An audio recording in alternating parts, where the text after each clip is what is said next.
everybody. I'm going to show you how to finish the second round of the Katniss cowl. So I've got almost the entire row crocheted here, and you can see around. And it gets a little bit hard at the end here because you're trying to squeeze the yarn through right here, but it's not too bad. So you just pull it through with your finger, and then just continue in the same way you have been, just bringing the yarn from front to back and then from back to front. I've almost used an entire ball of yarn at this point, so this is how much I have left after the second row. And you'll need 2 more balls to finish this project, 2 more skeins of yarn. Okay, after I finish this off, I just wanted to mention something really quick too. If you haven't started the second row, you just want to make sure that you tug on this end of the ball end of the yarn to keep this really tight, and it'll loosen up a little bit as you go around, but it's fine. You're just trying to keep it as tight as possible. So I just have about 5 more stitches here, and I'll come back and show you how to do round 3. Okay, so round 2 looks like this when it's finished, and you can see the entire rope is covered.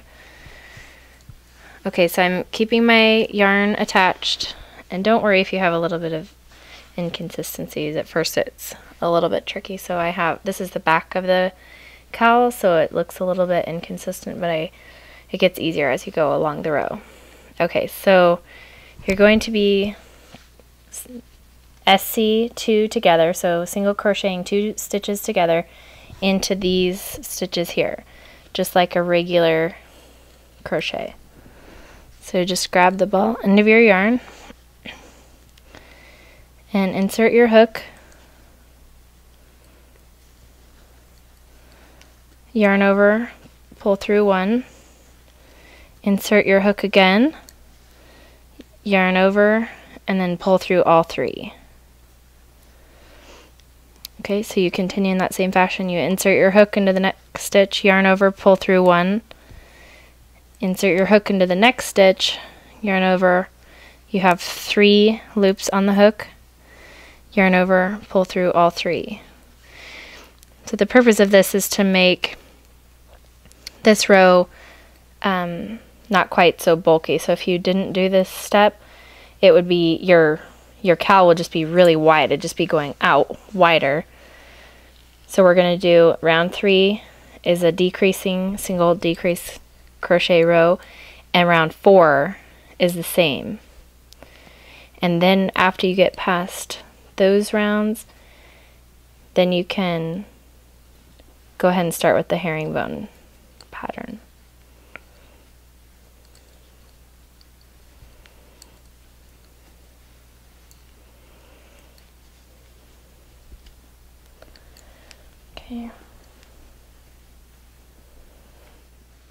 Okay, so I'm still going along row 3 here.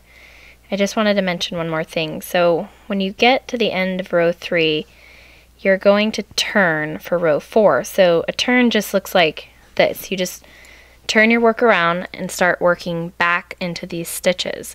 So I'm not going to do that now because I'm not finished with round 3, but if you were at the end of round 3, you would just put your hook, just turn your work around, and just continue that way. And the reason that you have to turn for this pattern is because of the herringbone stitch. So you want the herringbone stitch to be going this way and then going this way. So you want one row going this way and the other going that way, and that's what the turn of the work will achieve. So once you get past this point, it's all pretty straightforward. Once you get past row 2, really, it's straightforward. So you just, in round 3, you're doing single crochets together. Round 4, you're single crocheting together. Round 5, you're doing a herringbone stitch. Let me just show you what that looks like really quickly. It's similar to a double crochet, but you're just going to yarn over once, insert your hook into your next stitch, yarn over again, and then pull it through until you have 2 loops on the work. So that's a herringbone stitch. It kind of slants it that way as compared with a normal DC stitch. And if you don't know what that looks like, you can you can go onto YouTube. I'm planning on making some tutorials as well, but I haven't gotten that far yet. So let me show you one more time. The herringbone stitch.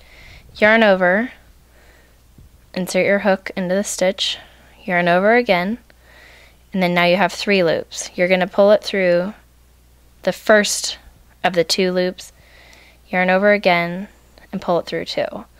So that's a herringbone. So in round 5 you'll be doing the herringbone stitch. It's going this way. Then you'll turn your work and begin the herringbone stitch going the opposite way. So you'll just, again, insert your hook, yarn over, pull through the first, yarn over again, pull through both, like that. Okay, I think that sets you up pretty well for finishing the rest of this pattern. If you have any questions, you can email me, craftygingerella@gmail.com. Thanks for watching.